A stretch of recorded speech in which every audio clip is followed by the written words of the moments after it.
This is Eagles 8183, and I'm gonna do a bike check today.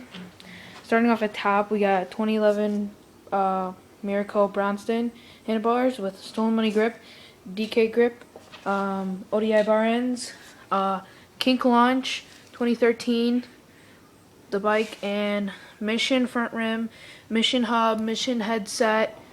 Moving on to the crank, Mission crank, Mission sprocket with Haro PC pedals, and Miraco seat with a Mission seat clamp. Then the back rim, we got a black label back rim, and that's about it. And it's a good bike. Had it for a while.